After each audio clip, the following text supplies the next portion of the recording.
Nunca imaginé que volvería a casa ese día para encontrar a mi propia hija empacando mis cosas como si fuera basura. Había salido temprano esa mañana para mi cita médica de rutina, pero el doctor se retrasó y decidí regresar por mis lentes de lectura que había olvidado sobre la mesa del comedor. Al girar la llave en la cerradura, escuché voces en el segundo piso. Voces que no deberían estar ahí. Subí despacio, con el corazón latiendo más fuerte de lo normal, y lo que vi me heló la sangre. Claudia, mi única hija, estaba doblando mi ropa y metiéndola en cajas de cartón mientras hablaba por teléfono con alguien sobre adelantar mi mudanza al hogar de ancianos. Mi propia hija estaba organizando mis pertenencias para enviarme a un lugar donde yo jamás había dicho que quería ir. Me quedé paralizada en el umbral de la puerta, observando cómo manejaba mis vestidos favoritos con total desprecio.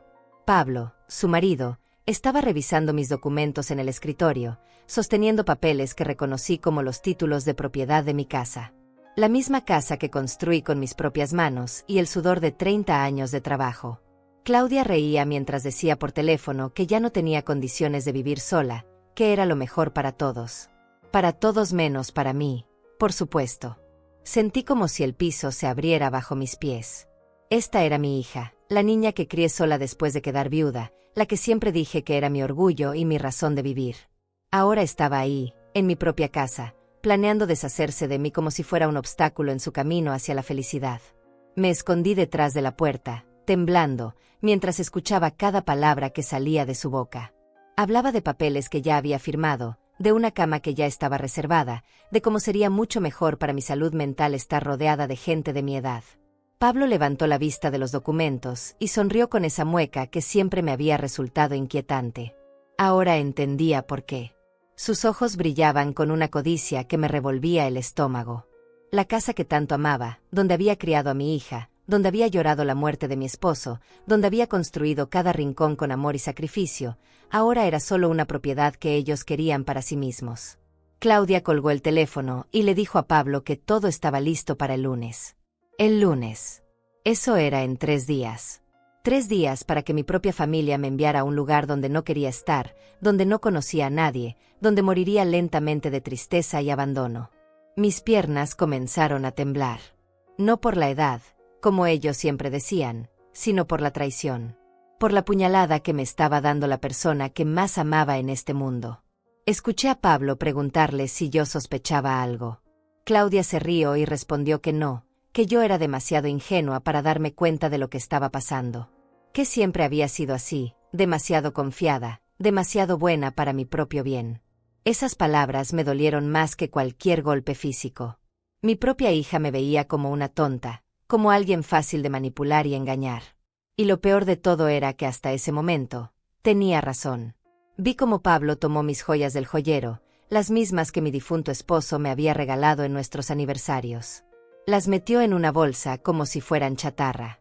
Claudia ni siquiera protestó. De hecho, le señaló dónde guardaba yo los documentos del banco. Mi corazón se aceleró cuando escuché a Pablo decir que después de que me internaran, podrían vender la casa en 6 meses. Que ya habían consultado con un abogado y que todo estaba perfectamente legal. Que como yo tenía algunos episodios de olvido, sería fácil demostrar que no tenía capacidad para tomar decisiones. Episodios de olvido. Me quedé helada. Esas veces que había olvidado algunas cosas, que había perdido las llaves, que había repetido algunas historias. Cosas normales de la edad, pero que ellos habían estado documentando.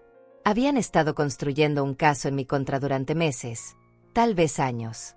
Claudia abrió mi armario y comenzó a separar la ropa. La buena para donar, la vieja para tirar. Como si yo ya no fuera a necesitar nada de eso. Como si ya hubiera muerto para ella. Sentí náuseas al ver la frialdad con la que trataba las cosas que para mí tenían tanto valor sentimental.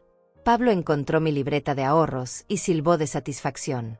Había trabajado toda mi vida para tener esos ahorros, para sentirme segura en mi vejez. Y ahora entendía que esa seguridad era exactamente lo que los había motivado a planear mi destrucción. Claudia le mostró a Pablo el vestido que había usado en su boda, el mismo que yo había bordado a mano durante meses. Lo tiró a la bolsa de la basura sin ni siquiera mirarlo 2 veces. En ese momento sentí que se me rompía algo dentro del pecho. No podía creer que la niña que había mecido en mis brazos, que había consolado durante sus pesadillas, que había aplaudido en cada logro de su vida, ahora estuviera planificando mi fin con tanta frialdad. Pablo abrió las gavetas de mi cómoda y comenzó a revisar cada papel. Encontró mi testamento, el que había hecho hace años dejándole todo a Claudia, y se lo mostró sonriendo. Ahora entendía por qué siempre me había insistido en que no lo cambiara, por qué siempre me decía que era perfecto así. El teléfono de Claudia sonó nuevamente y vi cómo su rostro se iluminó. Era alguien del hogar de ancianos confirmando que la habitación estaba lista. Que podían recibirme ese mismo fin de semana si era necesario. Que ya tenían toda la documentación médica que Pablo les había enviado. Documentación médica. Me sentí mareada. Habían estado recopilando información sobre mi salud sin mi conocimiento, probablemente sobornando a alguien en la clínica donde me atendía. Todo había sido planeado con una precisión que me aterrorizaba. Claudia le preguntó a Pablo si creía que yo pondría resistencia. Él se rió y dijo que no, que yo siempre había sido muy obediente, muy sumisa. Que bastaba con decirme que era por mi bien y yo aceptaría como siempre había hecho. Esas palabras me cortaron como cuchillos. Era verdad. Siempre había sido obediente. Siempre había puesto las necesidades de mi familia antes que las mías. Siempre había creído que el amor se demostraba con sacrificio. Pero ahora entendía que mi bondad había sido mi perdición. Los vi reír mientras planeaban cómo redecorían mi casa. Cómo convertirían mi habitación en una oficina para Pablo. Cómo el jardín que tanto amaba se convertiría en un estacionamiento. Cada palabra era una puñalada más profunda en mi corazón. Siempre creí que mi vida había sido ejemplar. Que después de tantos años de sacrificio y trabajo duro, había logrado construir algo sólido y hermoso. Pero ahora, escondida detrás de esa puerta, todo mi pasado comenzaba a verse diferente. Recordé cuando enviudé hace 15 años. Tenía 50 años y Claudia apenas 20. Podría haber rehecho mi vida, podría haber buscado compañía, pero decidí dedicarme completamente a ella. A su educación, a su futuro, a sus sueños. Trabajé doble turno en la fábrica textil durante años. Mis manos se llenaron de callos y mi espalda se curvó sobre las máquinas de coser, pero nunca me quejé. Cada peso que ganaba era para que Claudia pudiera estudiar en la universidad, para que tuviera las oportunidades que yo nunca tuve. Vendí las joyas que más amaba, las que mi esposo me había regalado en vida, para pagar sus libros y su matrícula. Nunca se lo dije. Simplemente las guardé en un lugar seguro, le mentí diciéndole que estaban en el banco, y usé el dinero para su educación. Recuerdo las noches que me quedé despierta cosiendo uniformes para otras familias, ganando unos pesos extra para que Claudia pudiera ir a las fiestas con sus amigas. Para que pudiera vestirse bien, para que no sintiera vergüenza de tener una madre trabajadora. Cuando se graduó de contadora, lloré de felicidad. Había logrado mi objetivo. Mi hija era una profesional, una mujer independiente que podría valerse por sí misma. Pensé que todo mi sacrificio había valido la pena. Pero ahora, recordando esos momentos con esta nueva perspectiva, me daba cuenta de que algo había cambiado en Claudia durante esos años universitarios. Había comenzado a verme diferente, como si mi trabajo y mi condición social fueran motivo de vergüenza. Cuando conoció a Pablo, hace 5 años, yo me alegré tanto. Pensé que por fin mi niña había encontrado el amor. Él era arquitecto, tenía un buen trabajo, venía de una familia acomodada. Parecía el hombre perfecto para ella. Pero desde el primer día que lo traje a casa, noté cómo miraba todo. No con admiración o curiosidad, sino evaluando. Sus ojos recorrían cada rincón como si estuviera calculando el valor de cada objeto, de cada mueble, de cada metro cuadrado. Recuerdo que le mostré con orgullo las mejoras que había hecho en la casa a lo largo de los años. La cocina que había remodelado con mis propias manos, el jardín que había cultivado con tanto amor, las habitaciones que había decorado poco a poco con mis ahorros. Pablo sonreía y asentía, pero había algo en su mirada que me inquietaba. Una frialdad que no entendía, pero que me hacía sentir incómoda en mi propia casa. Claudia parecía no darse cuenta. Estaba demasiado enamorada para ver lo que yo comenzaba a intuir. Cuando se casaron, hace 3 años, insistí en hacer la boda en mi casa. Quería que fuera perfecta, que Claudia tuviera el día de ensueño que se merecía. Gasté todos mis ahorros en esa celebración. Contraté los mejores servicios, compré el vestido más hermoso, decoré cada rincón como si fuera un palacio. Claudia lucía radiante, pero durante toda la ceremonia noté que Pablo estaba más interesado en los comentarios de los invitados sobre la casa que en su propia esposa. Escuché cómo le decía a sus amigos que era una propiedad muy bien ubicada, que tenía un gran potencial de revalorización. En ese momento pensé que solo era un comentario casual, pero ahora entendía que ya estaba evaluando mi casa como su futura herencia. Ya estaba planeando mi futuro sin consultarme. Después de la boda, comenzaron las visitas constantes. Al principio me alegré. Pensé que querían pasar tiempo conmigo, que valoraban mi compañía. Pero poco a poco me di cuenta de que siempre tenían alguna sugerencia sobre cómo mejorar la casa, sobre qué cambios harían ellos si fuera suya. Pablo empezó a ofrecerse para ayudarme con los trámites bancarios, con los documentos legales, con todo lo que según él era muy complicado para una mujer de mi edad.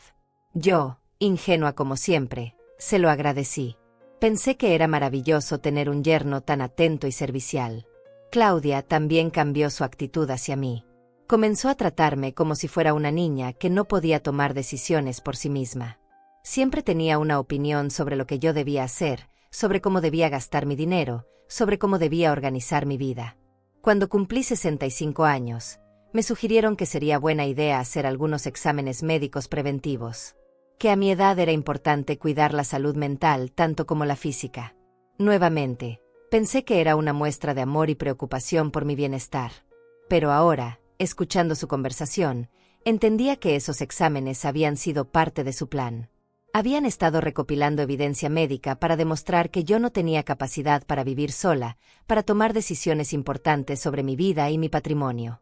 Recordé todas las veces que Claudia me había insistido en que firmara papeles que según ella eran para mi protección. Poderes notariales para que ella pudiera ayudarme con los trámites. Autorizaciones para que Pablo pudiera representarme en el banco. Todo bajo el pretexto de hacerme la vida más fácil. Mi vida perfecta, mi sacrificio ejemplar, mi amor incondicional por mi hija, todo había sido la trampa perfecta. Había criado a mi propia enemiga, había puesto en sus manos todas las herramientas que necesitaba para destruirme. Seguí escuchando desde mi escondite, con el corazón latiendo tan fuerte que temía que me descubrieran. Pablo había terminado de revisar mis documentos y ahora hablaba con Claudia sobre algo que me heló la sangre. Mencionó una conversación que habían tenido conmigo la semana pasada, pero desde una perspectiva completamente diferente a como yo la recordaba. Habían venido a almorzar el domingo, como siempre hacían. Yo había preparado su comida favorita, había puesto la mesa con mi mejor vajilla, había comprado flores frescas para decorar. Todo para recibirlos como se merecían, para demostrarles cuánto los amaba. Durante el almuerzo, Pablo había empezado una conversación muy casual sobre el futuro. Me preguntó qué planes tenía para mis años dorados, si había pensado en cómo quería vivir cuando fuera más mayor. Yo le respondí que estaba feliz en mi casa, que no tenía planes de mudarme, que quería envejecer aquí, rodeada de mis recuerdos. Recuerdo que Claudia puso una cara de preocupación y me dijo que no era realista pretender vivir sola para siempre. Que las personas de mi edad necesitaban compañía, supervisión médica, actividades programadas. Que había lugares muy bonitos donde podría hacer amigas y tener una vida social más activa. Yo les expliqué que me sentía perfectamente capaz de cuidarme sola. Que tenía mis rutinas, mis vecinos, mi médico de confianza. Que esta casa era mi vida y que no podía imaginarme en ningún otro lugar. Pablo asintió y dijo que por supuesto, que solo querían asegurarse de que yo fuera feliz y estuviera segura. Pero ahora, escuchándolos hablar entre ellos, me di cuenta de que habían interpretado mi resistencia como una confirmación de que estaba perdiendo la razón. Pablo le decía a Claudia que era típico de las personas con deterioro cognitivo aferrarse irracionalmente a lugares y rutinas, negarse a aceptar ayuda. Claudia respondió que había estado documentando todos mis comportamientos extraños. Que había grabado conversaciones donde yo repetía las mismas historias, donde olvidaba cosas que acababa de decir, donde me confundía con fechas y nombres. Me quedé paralizada. Mi propia hija había estado grabándome sin mi conocimiento. Había estado recopilando evidencia de mis momentos de debilidad, de mis fallos normales de la memoria, para usarlos en mi contra. Pablo sacó su teléfono y le mostró algo a Claudia. Era un video que había grabado la semana pasada, cuando ellos estaban aquí. En el video, yo estaba contando la historia de cómo conocí a su padre, pero me había confundido con algunos detalles. Había dicho que fue en 1975, cuando en realidad había sido en 1973. Para mí, había sido simplemente un error sin importancia. Después de tantos años, era normal confundir algunas fechas. Pero para ellos, era evidencia de demencia senil. Pablo comentó que había enviado ese video al abogado como prueba de mi deterioro mental. Claudia le mostró una libreta donde había estado anotando todos mis supuestos episodios de confusión. Fechas en las que había perdido las llaves. Veces que había olvidado apagar la estufa. Ocasiones en las que había repetido preguntas. Momentos en los que había confundido nombres o lugares. Cada entrada en esa libreta estaba fechada y detallada como si fuera un expediente médico. Mi propia hija había estado estudiándome como si fuera un espécimen de laboratorio, buscando signos de debilidad para justificar su traición. Escuché a Pablo decir que el abogado les había asegurado que con esa documentación sería muy fácil obtener una orden judicial para mi internación involuntaria. Que los jueces siempre favorecían a las familias que demostraban preocupación genuina por el bienestar de sus parientes mayores. Claudia agregó que había hablado con el director del hogar de ancianos y que él estaba muy comprensivo con su situación. Que entendía lo difícil que era para una hija tomar decisiones tan dolorosas por el bien de su madre. Que tenían experiencia manejando pacientes resistentes como yo. Pacientes resistentes. Esas palabras me golpearon como un martillo. Yo no era su madre, era un paciente resistente. No era una persona con derechos y sentimientos. Era un problema que había que resolver. Pablo mencionó que había visitado el lugar la semana pasada, mientras yo creía que estaba trabajando. Había firmado todos los papeles preliminares, había pagado el depósito, había elegido la habitación donde me confinarían. Todo sin consultarme, todo a mis espaldas. Claudia le preguntó si creía que yo sospecharía algo cuando vinieran a buscarme el lunes. Pablo se rió y dijo que tenían todo perfectamente planeado. Que le dirían que era solo una visita, un paseo para conocer el lugar. Que una vez que estuviera adentro, sería muy difícil que pudiera salir. Escuché cómo planeaban mentirme hasta el último momento. Cómo iban a usar mi confianza en ellos para llevarme como un cordero al matadero. Cómo iban a sonreír mientras me traicionaban de la forma más cruel posible. Pablo sacó un papel del escritorio y se lo mostró a Claudia. Era una copia de mi testamento, pero había marcas y anotaciones en los márgenes. Estaban revisando exactamente qué heredarían una vez que yo estuviera fuera del camino. Claudia señaló la cláusula donde yo le dejaba la casa y comentó que podrían venderla inmediatamente y mudarse a algo más moderno. Pablo agregó que con el dinero de la venta más mis ahorros, podrían comprarse el apartamento en el centro que habían estado viendo. Mi casa, mi vida entera, reducida a un medio para financiar sus caprichos. El lugar donde había criado a mi hija, donde había amado a mi esposo, donde había construido cada recuerdo importante de mi existencia, no era más que una propiedad inmobiliaria para ellos. Escuché a Claudia decir que lo único que lamentaba era tener que esperar tanto tiempo para poder disfrutar de la herencia. Pablo le respondió que no se preocupara, que una vez que yo estuviera internada, el deterioro sería rápido. Que la mayoría de las personas en mi situación no duraban más de 2 o 3 años. Esas palabras me cortaron la respiración. No solo estaban planeando encerrarme, estaban calculando cuánto tiempo tardaría en morir. Estaban esperando con ansias mi muerte para poder disfrutar completamente de lo que me habían robado. Después de escuchar esas palabras terribles, me alejé en silencio y bajé las escaleras como un fantasma. Mis piernas temblaban tanto que tuve que agarrarme del pasamanos para no caer. Salí de la casa por la puerta trasera, la misma por donde había entrado tantas veces con bolsas de mercado, con flores del jardín, con la felicidad de estar en mi hogar. Pero ahora todo era diferente. Caminé sin rumbo por el barrio, intentando procesar lo que acababa de descubrir. Mis vecinos me saludaban como siempre, pero yo apenas podía responder. Doña Alma, mi vecina de al lado, me preguntó si me sentía bien porque me veía muy pálida. Le mentí diciéndole que solo era un poco de cansancio. Me senté en el parque donde solía llevar a Claudia cuando era pequeña. El mismo banco donde la había consolado cuando se lastimó la rodilla a los 7 años. Donde había celebrado cuando sacó su primera calificación perfecta. Donde habíamos hablado de sus sueños y sus miedos durante su adolescencia. Ahora, en ese mismo lugar, me encontraba cuestionando cada momento de esos recuerdos. ¿Cuándo había comenzado a cambiar mi hija? ¿En qué momento había dejado de verme como su madre para verme como un obstáculo? ¿Había sido siempre así y yo había sido demasiado ciega para darme cuenta? Recordé la época de su universidad. Cómo había comenzado a criticar sutilmente mi forma de vida. Mis muebles eran demasiado viejos, mi ropa demasiado anticuada, mis opiniones demasiado simples. Al principio pensé que era normal, que los jóvenes siempre creen saber más que sus padres. Pero ahora me daba cuenta de que no era rebeldía juvenil. Era desprecio. Desprecio por la mujer que había sacrificado todo por darle una mejor vida. Desprecio por la madre que había trabajado hasta sangrar los dedos para pagarle la educación que la hacía sentirse superior a mí.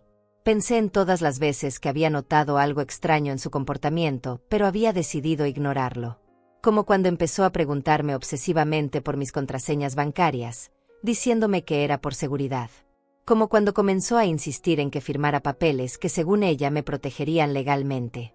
Recordé el día que Pablo me sugirió que hiciera un testamento. Yo no había pensado en eso hasta entonces, pero él me convenció de que era importante tener todo en orden. Me llevó con un abogado que supuestamente era muy bueno, muy confiable. Ahora me preguntaba si ese abogado no estaría trabajando con ellos desde el principio. El testamento que firmé le dejaba todo a Claudia. Me pareció natural en ese momento. Ella era mi única hija, mi única familia. ¿A quién más le iba a dejar mis bienes? Pero Pablo había insistido mucho en que incluyera cláusulas específicas sobre la casa, sobre mis ahorros, sobre cada detalle de mi patrimonio. Pensé en todas las veces que Pablo había venido solo a visitarme, cuando Claudia estaba trabajando. Siempre tenía alguna excusa, traerme medicamentos, ayudarme con algún trámite, revisar algo de la casa. Pero ahora entendía que estaba estudiando mi rutina, mis hábitos, mis debilidades. Recordé cómo había comenzado a hacerme comentarios sobre mi edad. Que ya no era tan joven, que debía cuidarme más, que no debía hacer esfuerzos innecesarios. Al principio me pareció dulce que se preocupara por mí. Ahora veía que estaba plantando las semillas de la duda sobre mi capacidad para valerme por mí misma. También recordé las visitas médicas que había comenzado a sugerirme. Chequeos preventivos, estudios de memoria, evaluaciones geriátricas. Todo bajo el pretexto de mantenerme saludable. Pero ahora entendía que estaba construyendo un expediente médico que justificaría mi internación forzosa. El doctor que Pablo me había recomendado era muy amable, muy comprensivo. Siempre me hacía las mismas preguntas sobre mi memoria, sobre mi capacidad para realizar tareas cotidianas, sobre mi estado emocional. Yo respondía honestamente, sin saber que cada respuesta era utilizada para construir un caso en mi contra. Pensé en todas las veces que había perdido algo o había olvidado algo sin importancia, y como Claudia siempre estaba ahí para recordármelo, para anotarlo, para documentarlo. Mi propia hija había convertido los fallos normales de la edad en evidencia de mi incompetencia mental. Recordé la vez que olvidé apagar la estufa después de cocinar. Había salido al jardín a regar las plantas y cuando regresé, encontré a Claudia apagándola con cara de preocupación. Me hizo sentir tan culpable, tan irresponsable. Ahora me preguntaba si realmente había sido un olvido mío o si ella había hecho algo para que pareciera así. Había veces que encontraba cosas fuera de lugar en mi casa. Las llaves en sitios donde estaba segura de no haberlas dejado. Papeles importantes que aparecían en gavetas equivocadas. Claudia siempre me decía que era normal, que a mi edad era común tener estos lapsus. Pero ahora sospechaba que alguien había estado moviendo mis cosas deliberadamente. Pensé en todas las conversaciones que habíamos tenido sobre mi futuro. Como Claudia siempre insistía en que algún día tendría que considerar otras opciones de vivienda. Lugares donde pudiera tener más compañía, más supervisión, más actividades sociales. Yo siempre me negaba, pero ella persistía con una paciencia que ahora entendía que era calculada. Me acordé de la vez que Pablo me mostró un folleto de un hogar de ancianos. Dijo que lo había encontrado en la calle y que había pensado que podría interesarme solo para conocer las opciones disponibles. El lugar se veía hermoso en las fotos, con jardines bien cuidados y habitaciones cómodas. Pero ahora sabía que no había sido casualidad. Recordé todas las veces que habían venido con amigos o familiares de Pablo, y como siempre terminaban hablando de casos de personas mayores que habían tenido que mudarse a residencias geriátricas. Historias sobre ancianos que se habían lastimado viviendo solos, que habían tenido accidentes, que habían sido víctimas de robos o estafas. Cada historia era contada con tanta compasión, con tanta preocupación aparente. Pero ahora veía que eran campañas de miedo diseñadas para hacerme creer que vivir sola era peligroso, que necesitaba protección, que la única solución responsable era internarme en un lugar seguro. Pablo siempre terminaba esas conversaciones diciendo que él jamás permitiría que algo malo me pasara, que siempre estaría ahí para cuidarme, para tomar las decisiones difíciles si yo no podía hacerlo. Palabras que en su momento me tranquilizaron, pero que ahora sonaban como amenazas. Pensé en cómo habían manipulado cada aspecto de mi vida durante años. Cómo habían usado mi amor por Claudia, mi confianza en Pablo, mi deseo de ser una buena madre y suegra, para construir la trampa perfecta. Habían sido pacientes, meticulosos, despiadados. Me quedé en ese banco hasta que oscureció, llorando por la hija que había perdido, por la vida que estaba a punto de perderme, por la traición más dolorosa que una madre puede experimentar. Pero también, por primera vez en mucho tiempo, empecé a sentir algo más que tristeza y miedo. Empecé a sentir rabia. Esa noche no pude dormir. Me quedé despierta hasta el amanecer, planeando cada movimiento. Si ellos podían ser calculadores y pacientes, yo también podía serlo. Si habían usado mi confianza en su contra, era hora de que aprendieran que subestimar a una mujer de 65 años había sido su error más grande. Al día siguiente, muy temprano, me vestí con mi mejor ropa y salí de casa antes de que ellos pudieran venir a verificar sus preparativos. Tenía 72 horas antes del lunes, 72 horas para desenmascarar años de mentiras y manipulación. Mi primera parada fue el banco. Llevaba conmigo todos mis documentos originales, los que guardaba en mi caja fuerte personal, no los que Pablo había estado revisando. Cuando llegué, pedí hablar con el gerente, el señor Martínez, quien me conocía desde hacía más de 20 años. Le expliqué que necesitaba revisar todos los movimientos de mis cuentas de los últimos 3 años, todas las autorizaciones que había firmado, todos los poderes que había otorgado. El señor Martínez se mostró preocupado por mi expresión seria y me acompañó personalmente a revisar cada documento. Lo que descubrí me heló la sangre. Pablo había estado retirando pequeñas cantidades de mis ahorros durante meses. Cantidades lo suficientemente pequeñas como para no llamar mi atención, pero que sumadas representaban una fortuna. Había usado los poderes que yo le había dado para transferir dinero a cuentas que yo no conocía. El gerente me mostró las firmas en los documentos de autorización. Eran mías, pero yo no recordaba haber firmado la mayoría de ellos. Pablo había venido solo, me explicó el señor Martínez, siempre con documentos que según él yo había firmado en casa porque no podía trasladarme al banco. Pedí copias de todo. Cada retiro, cada transferencia, cada documento. El señor Martínez me preguntó si había algún problema, si necesitaba ayuda. Le dije que sospechaba que alguien estaba abusando de mi confianza y que necesitaba proteger mis bienes antes de que fuera demasiado tarde. Inmediatamente cancelé todos los poderes que había otorgado. Cambié las claves de acceso a mis cuentas. Establecí que ninguna transacción mayor a 100 pesos podría realizarse sin mi presencia física en el banco. El señor Martínez me aseguró que mis ahorros estarían completamente protegidos. Desde el banco, me dirigí a la notaría donde había hecho mi testamento. Necesitaba hablar con el abogado que Pablo me había recomendado. Cuando llegué, la secretaria me dijo que el licenciado Torres no estaba disponible, pero insistí tanto que finalmente accedió a recibirme. El licenciado Torres se mostró nervioso cuando le expliqué el motivo de mi visita. Le dije que quería revisar mi testamento, que había cambiado de opinión sobre algunas cláusulas. Sus ojos se movían inquietos mientras buscaba mi expediente. Cuando me mostró el documento, noté que había cláusulas que yo no recordaba haber aprobado. Disposiciones muy específicas sobre la venta inmediata de la casa, sobre la liquidación de mis bienes, sobre poderes post-mortem que le daban a Claudia control total sobre mi patrimonio desde el momento de mi muerte. Le pregunté directamente si Pablo le había pagado algo extra por incluir esas cláusulas. El licenciado Torres comenzó a tartamudear, a buscar excusas. Su nerviosismo me confirmó lo que ya sospechaba. Pablo había sobornado a mi propio abogado para que redactara un testamento que les beneficiara más allá de lo que yo había solicitado. Le dije que quería anular ese testamento inmediatamente y hacer uno nuevo. Esta vez, sin la influencia de Pablo, sin las sugerencias de Claudia, solo con mis propias decisiones. El abogado intentó convencerme de que no era necesario, de que el testamento actual era perfecto, pero yo mantuve mi posición. Contraté a otro abogado en la notaría vecina, la licenciada María Torres, una mujer mayor que me inspiró confianza inmediatamente. Le conté toda la situación sin omitir detalles. Sus ojos se llenaron de indignación mientras escuchaba mi historia. Me explicó que lo que estaban haciendo conmigo tenía nombre: abuso financiero y emocional de adultos mayores. Me dijo que lamentablemente era más común de lo que la gente creía, y que generalmente los familiares eran los principales perpetradores de estos abusos. La licenciada Torres me ayudó a redactar un nuevo testamento. Esta vez, dejé instrucciones muy específicas. Si Claudia alguna vez intentaba internarme contra mi voluntad, perdería automáticamente todos los derechos sobre mi herencia. Establecí un fideicomiso que garantizara mi cuidado en casa si algún día realmente lo necesitara.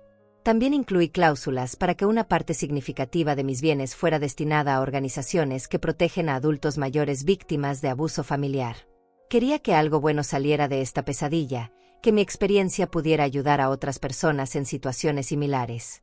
Después de la notaría, me dirigí a la clínica donde el doctor recomendado por Pablo me había estado evaluando. Pedí hablar con el director médico y solicité copias de todos mis expedientes.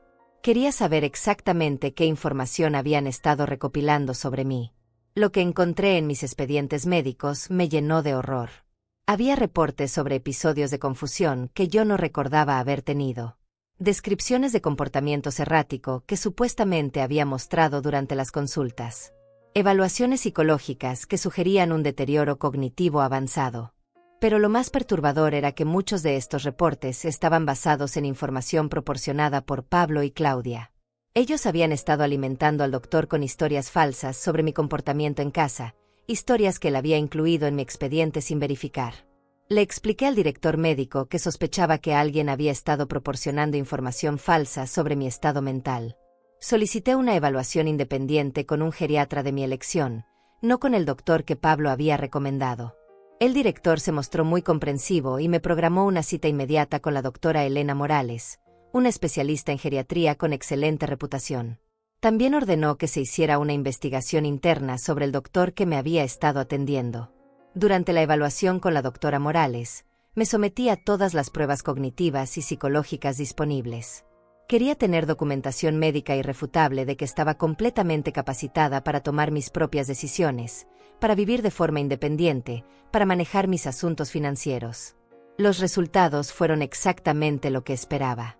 La doctora Morales confirmó que tenía las facultades mentales completamente intactas, que no mostraba signos de demencia o deterioro cognitivo, que estaba perfectamente capacitada para vivir sola y tomar decisiones sobre mi vida. Me proporcionó un informe médico detallado que contradecía completamente la documentación falsa que Pablo y Claudia habían estado recopilando. También me dio una carta oficial declarando que cualquier intento de internarme contra mi voluntad sería médicamente injustificado.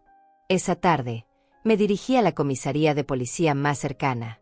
Era hora de denunciar oficialmente lo que estaba sucediendo. Llevé conmigo todas las pruebas que había recopilado, los registros bancarios que mostraban el robo de mis ahorros, las copias del testamento fraudulento, los expedientes médicos falsificados. El oficial que me atendió, el sargento Guillermo Bravo, escuchó mi historia con mucha atención. Me explicó que los casos de abuso de adultos mayores eran una prioridad para la policía, especialmente cuando había evidencia clara de fraude financiero y conspiración para cometer secuestro. Sí, secuestro. Porque eso era exactamente lo que planeaban hacer conmigo el lunes. Llevarme a la fuerza a un lugar donde no quería estar, contra mi voluntad, bajo pretextos falsos. El sargento Bravo me aseguró que tenían elementos suficientes para actuar. Establecimos un plan. Yo regresaría a casa y actuaría con normalidad hasta el lunes. Cuando Pablo y Claudia vinieran a buscarme para llevarme al hogar de ancianos, la policía estaría esperando. Los arrestarían en el momento exacto en que intentaran sacarme de mi casa contra mi voluntad. El sargento Bravo me dio un dispositivo de pánico que podía activar en cualquier momento si me sentía en peligro. También estacionó una patrulla en las cercanías de mi casa para vigilar cualquier movimiento sospechoso durante el fin de semana. Esa noche, por primera vez en días, pude dormir tranquila. Ya no era una víctima indefensa esperando su destino. Era una mujer que había tomado el control de su vida, que había reunido las armas necesarias para defenderse, que estaba lista para enfrentar a sus enemigos con la verdad como su escudo más poderoso. El domingo por la mañana llegaron temprano, como siempre hacían. Escuché sus voces alegres llamándome desde la puerta principal mientras yo preparaba el café en la cocina. Mi corazón latía acelerado, pero esta vez no era por miedo. Era por la anticipación de lo que estaba a punto de suceder. Claudia entró corriendo y me abrazó como si fuera la hija más amorosa del mundo. Pablo me besó la frente con esa sonrisa falsa que ahora podía ver claramente. Los dos actuaban con una naturalidad que me helaba la sangre. ¿Cómo podían fingir tanto amor mientras planeaban mi destrucción? Desayunamos juntos como una familia normal. Ellos hablaban de sus planes para la semana, de un viaje que querían hacer, de algunos cambios que pensaban hacer en su apartamento. Yo asentía y sonreía, interpretando mi papel de madre ingenua mientras los observaba con nuevos ojos. Claudia me preguntó cómo me había sentido durante la semana. Si había tenido algún problema, si había olvidado algo importante, si me había sentido sola o confundida. Cada pregunta era una trampa disfrazada de preocupación maternal. Yo respondí que me había sentido perfectamente bien, más lúcida que nunca. Pablo mencionó casualmente que había hablado con algunos amigos sobre residencias para adultos mayores, que habían encontrado un lugar realmente excepcional, muy cerca de donde ellos vivían, con jardines hermosos y actividades muy interesantes. Que pensaba que me gustaría conocerlo, solo para tener una idea de las opciones disponibles. Yo fingí interés y le dije que estaría encantada de conocer el lugar. Que siempre había sido una persona de mente abierta y que nunca se sabía qué podría necesitar en el futuro. Vi cómo intercambiaron una mirada de satisfacción, creyendo que su plan estaba funcionando perfectamente. Claudia sugirió que podríamos ir mañana mismo, temprano en la mañana. Que había llamado y habían dicho que podían recibirnos para una visita. Que sería perfecto porque así tendríamos todo el día para recorrer las instalaciones y hablar con el personal. Acepté con entusiasmo fingido. Les dije que me parecía una excelente idea, que estaba ansiosa por conocer el lugar. Pablo se ofreció a pasar por mí a las 10 de la mañana. Que no me preocupara por empacar nada, que solo llevara mi documentación por si querían hacer algunos trámites preliminares. Después del desayuno, Pablo se disculpó para hacer algunas llamadas de trabajo y se dirigió a mi estudio. Yo sabía que en realidad estaba verificando que mis documentos siguieran en su lugar, asegurándose de que no hubiera descubierto su plan. Si hubiera sabido que había cambiado todos mis poderes bancarios, se habría puesto nervioso. Mientras tanto, Claudia me ayudó a lavar los platos y comenzó una conversación muy emotiva sobre lo mucho que me amaba. Me dijo que todo lo que hacía era por mi bien, que aunque a veces yo no lo entendiera, ella siempre tendría mi mejor interés en el corazón. Me habló de lo preocupada que había estado últimamente por mi bienestar. Que había notado algunos cambios en mi comportamiento que la inquietaban. Que sabía que era difícil para mí aceptar que ya no era tan joven como antes, pero que era importante ser realista sobre mis limitaciones. Yo la escuché con una calma que me sorprendió a mí misma. Cada palabra que salía de su boca era una puñalada, pero ya no me dolía como antes. Era como si hubiera desarrollado una armadura emocional que me protegía de su veneno. Le pregunté específicamente qué comportamientos le habían llamado la atención. Claudia comenzó a enumerar una lista que claramente había memorizado. Episodios de olvido, momentos de confusión, conversaciones repetitivas. Todo documentado, todo exagerado, todo cuidadosamente distorsionado para respaldar su narrativa. Cuando terminó su lista, la miré directamente a los ojos y le dije que me tranquilizaba saber que estaba tan atenta a mi bienestar. Que confiaba completamente en su juicio y que si ella creía que necesitaba ayuda adicional, estaría dispuesta a considerarlo. Vi cómo su rostro se iluminó creyendo que había logrado convencerme.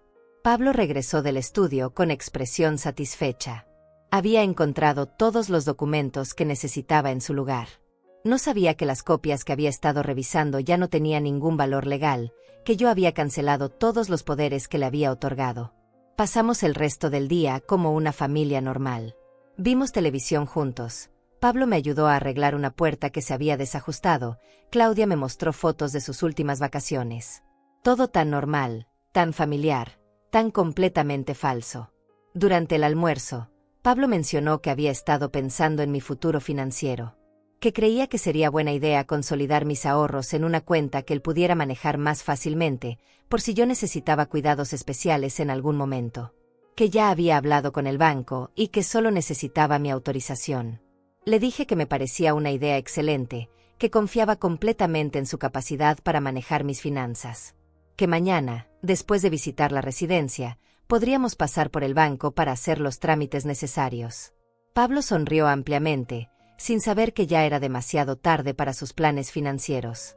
Claudia aprovechó para mencionar que había estado pensando en mudarse a una casa más grande. Que con Pablo estaban buscando algo con más espacio, tal vez con un jardín como el mío. Que habían visto algunas propiedades muy interesantes en el mismo barrio donde yo vivía.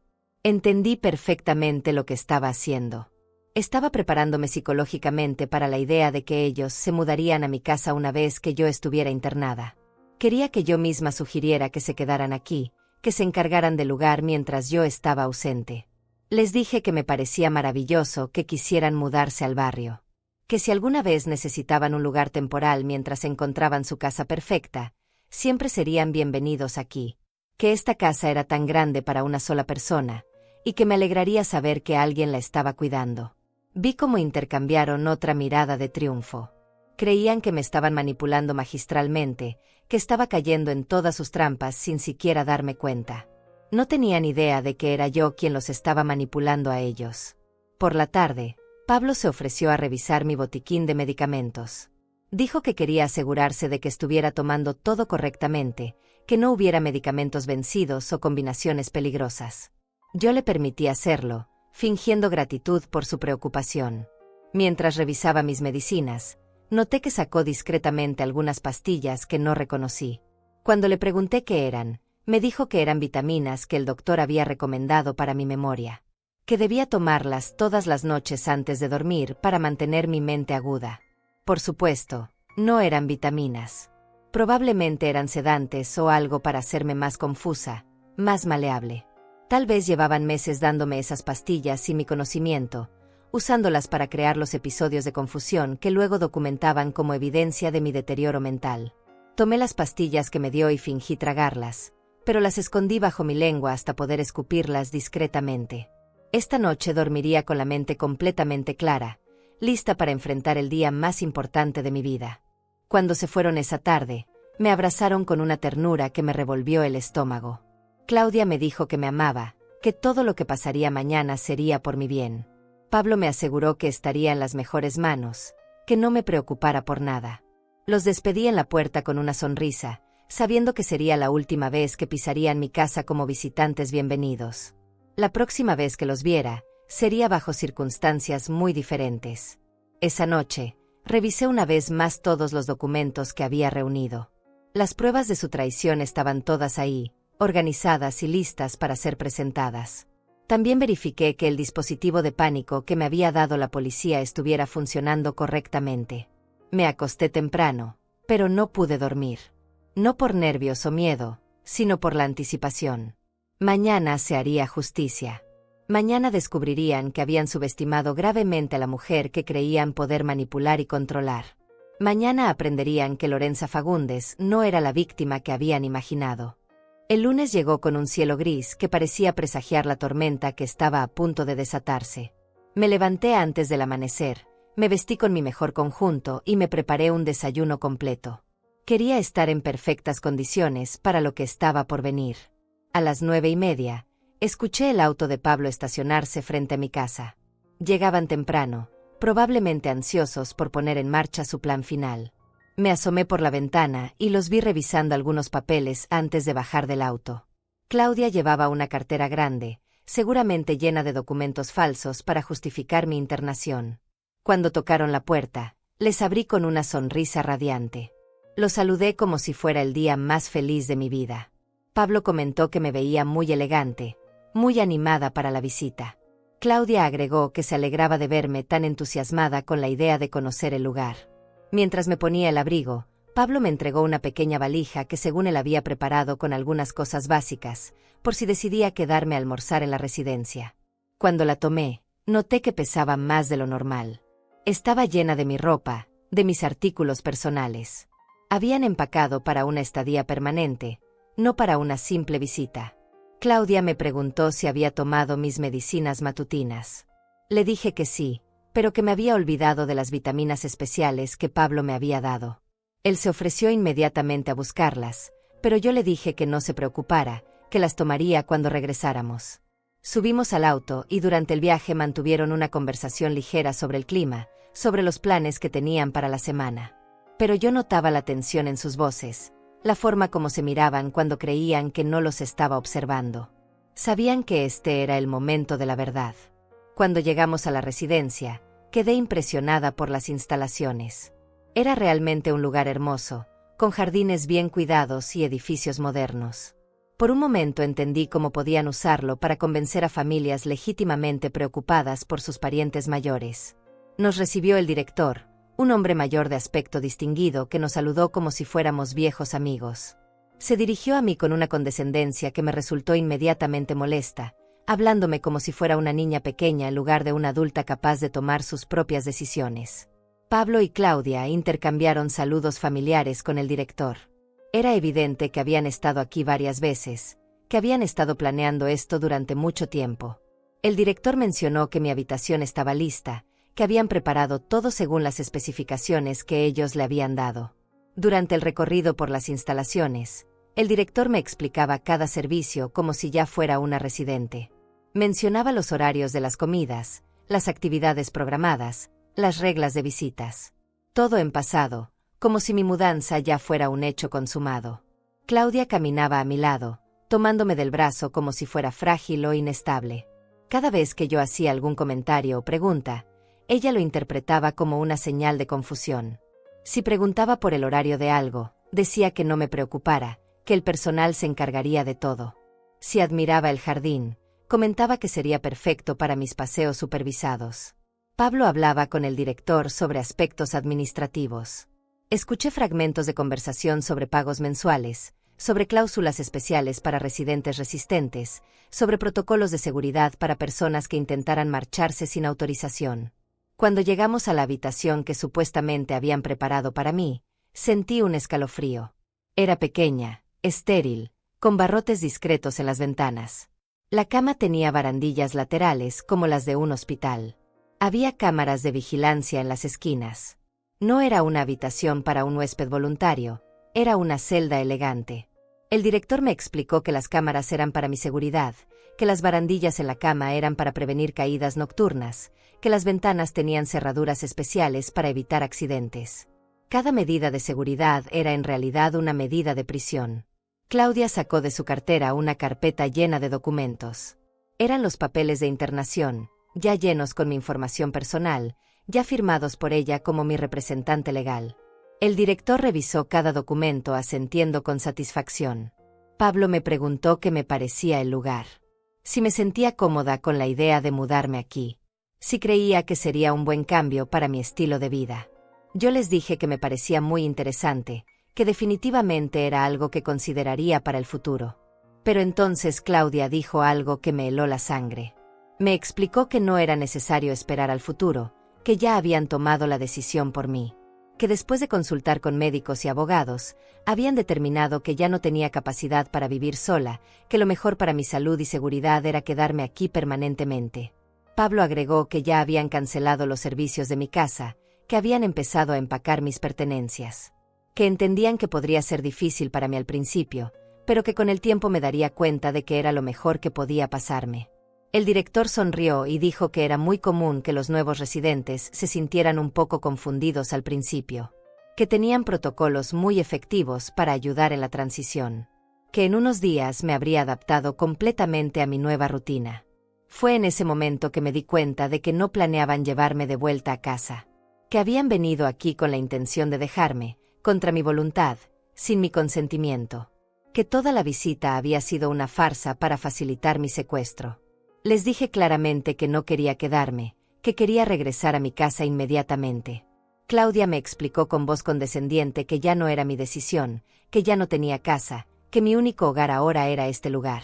Pablo sacó unos documentos y me explicó que había vendido mi casa esa misma mañana. Que ya no tenía dónde vivir, que todas mis pertenencias estaban siendo donadas o desechadas. Que mi cuenta bancaria había sido transferida a un fideicomiso que ellos administrarían para cubrir los gastos de mi internación. El director llamó a 2 enfermeros fornidos que aparecieron inmediatamente. Me explicó que iban a ayudarme a instalarme en mi nueva habitación, que iban a asegurarse de que tuviera todo lo que necesitaba para sentirme cómoda. Cuando intenté caminar hacia la puerta, uno de los enfermeros me bloqueó el paso suavemente pero firmemente. Me dijeron que entendían que estaba confundida, que era normal sentirse desorientada al principio, pero que no podía irme hasta que me hubiera adaptado completamente. Claudia me abrazó y me dijo que me visitaría muy seguido, que no me sintiera abandonada.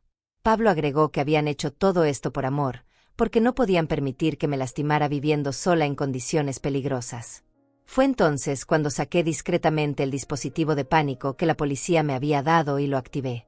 En cuestión de minutos, escuchamos sirenas acercándose. El director se veía confundido. Pablo y Claudia intercambiaron miradas de pánico. Cuando la policía entró al edificio, el sargento Bravo me vio y sonrió. Me preguntó si estaba bien, si alguien me había lastimado.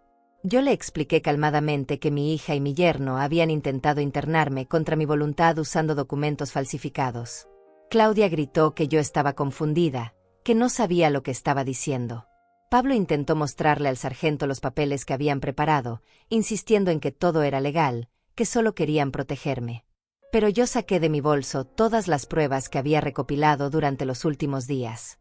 Los registros bancarios que mostraban el robo de mis ahorros, el informe médico que confirmaba mi capacidad mental, las copias de los documentos fraudulentos, la evidencia de todo su plan. El rostro de Claudia se descompuso cuando se dio cuenta de que había descubierto todo. Pablo intentó argumentar que habían actuado por mi bien, que solo querían cuidarme. Pero el sargento Bravo ya había visto suficiente evidencia para entender exactamente lo que estaba sucediendo. Los arrestaron ahí mismo, frente al director de la residencia, que no podía creer lo que estaba presenciando. Mientras los esposaban, Claudia me gritó que era una malagradecida, que después de todo lo que había hecho por ella, así le pagaba. Pablo guardó silencio, sabiendo que habían sido atrapados. Cuando se los llevaron, me quedé parada en el jardín de esa residencia, respirando el aire libre y sintiendo que acababa de recuperar mi vida. Los días siguientes fueron un torbellino de procedimientos legales, declaraciones y revelaciones que me dejaron sin aliento. La investigación policial fue más profunda de lo que había imaginado, y cada día descubríamos nuevos elementos de la conspiración que Pablo y Claudia habían tejido contra mí. El sargento Bravo me citó a la comisaría para ampliar mi declaración. Cuando llegué, me esperaba con una carpeta llena de documentos que habían confiscado de la casa de Pablo y del despacho del abogado corrupto. Lo que encontraron ahí me hizo entender que lo que yo había descubierto era solo la punta del iceberg. Pablo había estado planeando esto desde mucho antes de conocer a Claudia. Tenían evidencia de que había investigado mi situación financiera desde los primeros días de su noviazgo. Había contratado a un investigador privado para averiguar exactamente cuánto valía mi patrimonio, cuáles eran mis propiedades, cuánto dinero tenía en el banco. En una libreta que encontraron en su oficina, Pablo había hecho cálculos detallados sobre los gastos de mantenerme en la residencia versus las ganancias que obtendría de la venta de mi casa y la administración de mis ahorros. Había calculado que si yo moría en los primeros 2 años, como él esperaba, obtendría una ganancia neta de casi $500,000 de pesos. Pero lo que más me impactó fue descubrir que no era su primera víctima.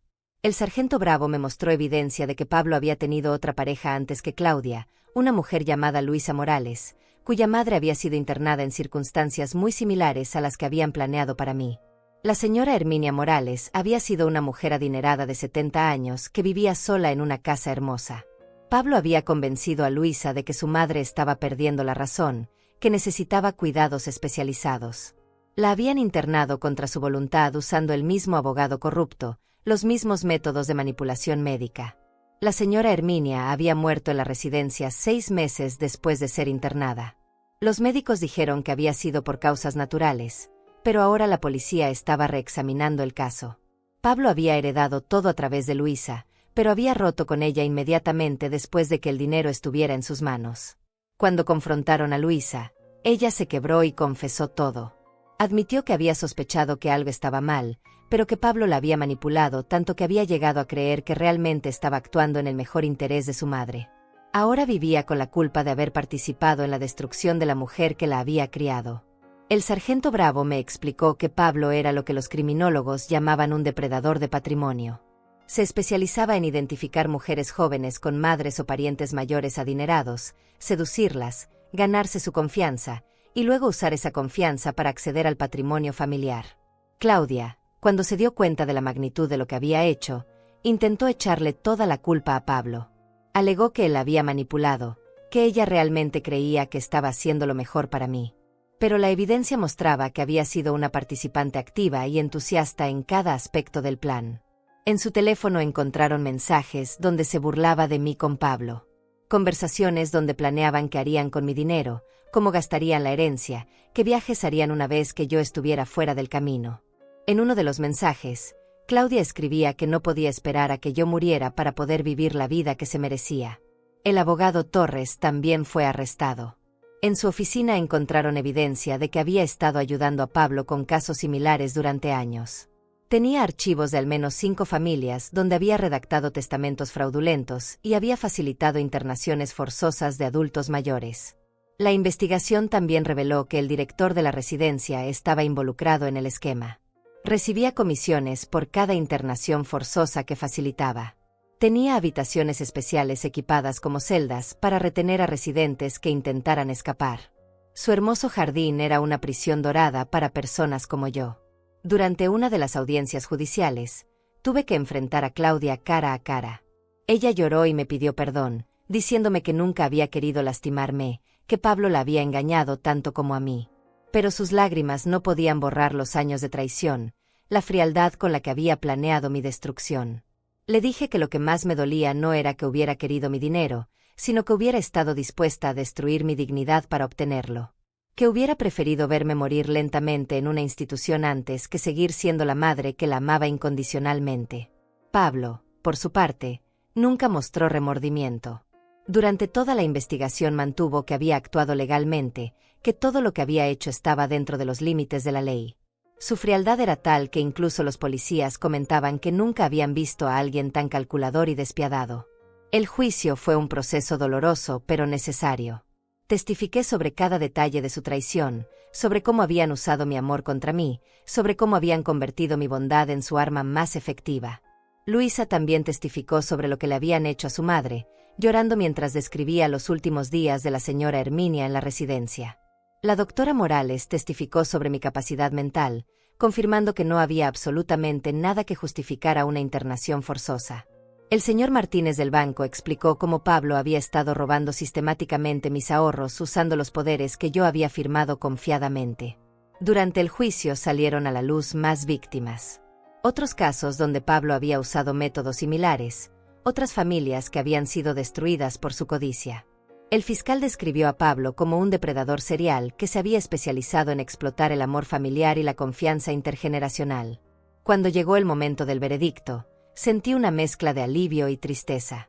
Pablo fue condenado a 15 años de prisión por fraude, robo, conspiración para cometer secuestro y abuso de adultos mayores. Claudia recibió 8 años por complicidad en todos los cargos. El abogado Torres fue inhabilitado de por vida y condenado a 10 años de prisión.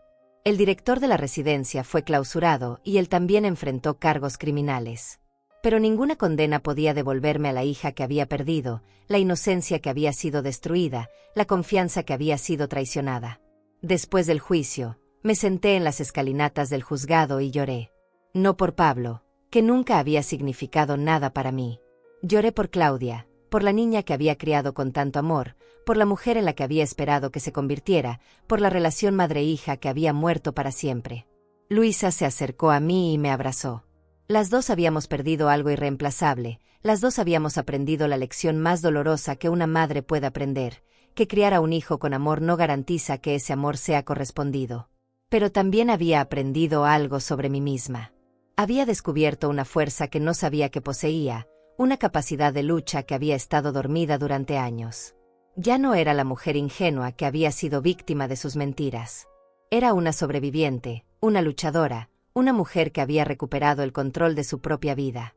Esa noche, volví a mi casa, a mi verdadero hogar, y me preparé para comenzar el resto de mi vida. Una vida sin Claudia, pero también sin mentiras. Una vida donde tendría que reconstruir mi capacidad de confiar, pero donde al menos sabía que podía confiar en mí misma. 6 meses después del juicio, me desperté en mi propia cama, en mi propia casa, con el sol entrando por las ventanas que Pablo había planeado convertir en estacionamiento. Cada mañana era un recordatorio de que había ganado la batalla más importante de mi vida, pero también cada mañana traía consigo el silencio doloroso de una casa que antes se llenaba con las visitas de mi hija. La primera vez que volví a casa después del juicio, todo me parecía diferente. Los mismos muebles, las mismas fotografías, pero ahora cada rincón tenía memorias contaminadas. El comedor donde habían planeado mi destrucción, la habitación donde habían empacado mis cosas como si fuera basura, el jardín que habían querido convertir en concreto. Poco a poco, fui recuperando los espacios. Redecoré la habitación de huéspedes donde Pablo había revisado mis documentos. Cambié los muebles del comedor donde habían fingido amarme mientras planificaban traicionarme. Planté nuevas flores en el jardín, flores que ellos nunca habían visto, flores que crecían libres de sus mentiras. Mi vecina Alma se convirtió en una amiga verdadera durante esos primeros meses difíciles. Me visitaba todas las tardes para tomar té y asegurarse de que estuviera bien. Al principio yo desconfiaba de sus intenciones, preguntándome si ella también tendría motivos ocultos, pero gradualmente aprendí que no toda la bondad es una máscara para la traición. Alma me contó que había sospechado que algo estaba mal durante mucho tiempo. Que había notado cómo Pablo y Claudia hablaban de mí cuando creían que nadie los escuchaba, cómo se referían a mi casa y mis bienes como si ya fueran suyos. Pero como muchas personas, había preferido no entrometerse en asuntos familiares. A través de Alma conocí a otras mujeres del barrio que habían pasado por experiencias similares. No todas tan extremas como la mía, pero todas víctimas de familiares que habían intentado aprovecharse de su edad y su vulnerabilidad. Formamos un grupo de apoyo informal que se reunía semanalmente en mi jardín. Doña María, una señora de 72 años, me contó cómo su hijo había intentado convencerla de vender su casa para mudarse a un apartamento más pequeño, quedándose él con la diferencia del dinero. Rosa, de 68 años, había descubierto que su nuera había estado usando su tarjeta de crédito sin autorización durante meses. Cada historia me hacía entender que no estaba sola, que el abuso de adultos mayores por parte de familiares era más común de lo que la sociedad quería admitir. También me hizo entender que había sido afortunada de descubrir la traición antes de que fuera demasiado tarde. Con el apoyo del grupo y los consejos de la licenciada María Torres, decidí hacer algo productivo con mi experiencia. Doné una parte significativa de mi patrimonio recuperado para crear una fundación que ayudara a otros adultos mayores víctimas de abuso familiar. La Fundación Lorenza se especializó en proporcionar asesoría legal gratuita, apoyo psicológico y refugio temporal para personas en situaciones similares a la mía. También desarrollamos programas educativos para enseñar a los adultos mayores a identificar las señales de abuso financiero y emocional. Trabajar con la Fundación me dio un propósito nuevo. Cada persona que ayudábamos era una victoria contra los Pablo y Claudia del mundo. Cada familia que salvábamos era una traición menos, una confianza traicionada menos, un corazón roto menos. Luisa, la otra víctima de Pablo, se unió a la fundación como voluntaria. Trabajar juntas nos ayudó a sanar. Ella cargaba con la culpa de haber participado en la destrucción de su madre, pero canalizó esa culpa en ayudar a otras personas a evitar cometer el mismo error. Durante el primer año después del juicio, Claudia me escribió varias cartas desde la prisión. Al principio las tiré sin leerlas, pero eventualmente la curiosidad pudo más que mi dolor. Sus cartas oscilaban entre las disculpas desesperadas y los intentos de justificar sus acciones. En una de las cartas, me explicaba que había estado celosa de mi independencia, de mi capacidad para ser feliz sola. Que desde joven había sentido que mi vida era perfecta mientras la suya estaba llena de inseguridades y miedos. Que Pablo había aprovechado esos sentimientos para convencerla de que merecía lo que yo tenía. En otra carta, me contaba sobre la terapia psicológica que estaba recibiendo en prisión. Que había comenzado a entender cómo Pablo la había manipulado, pero también cómo ella había permitido ser manipulada porque quería creer que tenía derecho a una vida más fácil, más cómoda. Aunque parte de mí sentía compasión por la mujer confundida que había sido mi hija, no podía perdonar la frialdad con la que había planeado mi internación, la facilidad con la que había estado dispuesta a verme morir lentamente en una institución. Algunas traiciones son demasiado profundas para ser sanadas con palabras. En el segundo aniversario del juicio, recibí una llamada inesperada. Era Teodoro, un hombre de mi edad que había conocido a través de la fundación. Su esposa había muerto el año anterior, y sus hijos habían intentado aprovecharse de su dolor para estafarlo. Habíamos trabajado juntos en su caso, y gradualmente había surgido una amistad. Teodoro me invitó a cenar en un restaurante elegante para celebrar que había recuperado completamente su patrimonio gracias a la ayuda de la fundación. Durante la cena, me confesó que había desarrollado sentimientos románticos hacia mí, que admiraba mi fuerza, mi capacidad de supervivencia, mi determinación para ayudar a otros. Al principio me sentí incómoda con la idea. Después de lo que había vivido con Pablo y Claudia, mi capacidad para confiar en las intenciones de otras personas estaba severamente dañada. Pero Teodoro fue paciente, comprensivo, y nunca presionó para obtener más de lo que yo estaba dispuesta a dar. Lentamente, muy lentamente, comencé a permitir que alguien más entrara en mi vida. Teodoro nunca me pidió dinero, nunca sugirió que cambiara mi testamento, nunca intentó influenciar mis decisiones sobre mi patrimonio. Sus hijos, ya adultos e independientes, me trataron con respeto y cariño genuino. Un año después, Teodoro me propuso matrimonio. No fue una propuesta grandiosa o romántica, sino una conversación honesta sobre dos personas mayores que habían encontrado compañía y amor en sus años dorados. Firmamos un acuerdo prenupcial que protegía completamente mi patrimonio, no porque desconfiara de él, sino porque había aprendido que la confianza debe construirse sobre bases sólidas. Nuestra boda fue pequeña, íntima, celebrada en mi jardín con nuestros amigos de la fundación y los hijos de Teodoro. Fue la primera vez en años que me sentí completamente feliz, completamente en paz conmigo misma y con mis decisiones. Claudia se enteró de mi matrimonio a través de las noticias locales que cubrían el trabajo de la fundación. Me escribió una carta amarga donde me acusaba de haberla reemplazado fácilmente, de haber encontrado una nueva familia mientras ella se pudría en prisión. No respondí esa carta ni las que siguieron. Hoy, 5 años después de descubrir la traición de mi hija, vivo una vida que nunca imaginé posible. Mi casa se llena regularmente con las reuniones de la fundación, con las visitas de las personas que hemos ayudado, con la risa de los nietos de Teodoro que me adoptaron como abuela. Tengo 70 años y nunca me he sentido más fuerte, más independiente, más en control de mi destino. He aprendido que el amor verdadero no requiere sacrificar la dignidad, que la familia real es la que elegimos, no necesariamente la que nos une la sangre. Algunas mañanas todavía me despierto pensando en la niña que crié, en los sueños que tuve para ella, en la mujer que esperaba que se convirtiera.